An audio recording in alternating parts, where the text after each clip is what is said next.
दिनेश थोरवे होणार खोपोली नगरपालिकेत स्वीकृत नगरसेवक.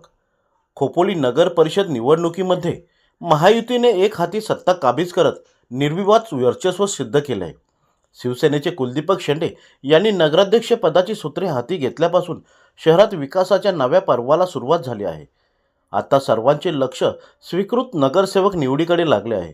यामध्ये शिवसेना, भारतीय जनता पक्ष, RPI आणि राष्ट्रवादी काँग्रेस शरद पवार गट या 4 प्रमुख पक्षांनी एकत्र येत खोपोली विकास आघाडी स्थापन केली आहे.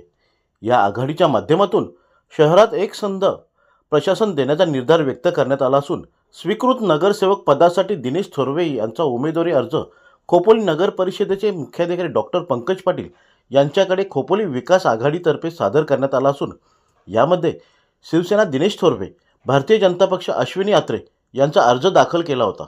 आज स्वीकृत नगरसेवक पदासाठी प्रक्रिया खोपोली नगरपालिकेत होणार असून शिवसेनेचे उपशहर प्रमुख दिनेश थोरवे यांची स्वीकृत नगरसेवकपदी नियुक्ती होणार असल्याचे समजत असल्याने उपशहर प्रमुख दिनेश थोरवे काही वेळातच नगरपालिकेत नगरसेवक म्हणून विराजमान होणार असल्याने कार्यकर्त्यांमध्ये आनंदाचे वातावरण निर्माण झाले आहे.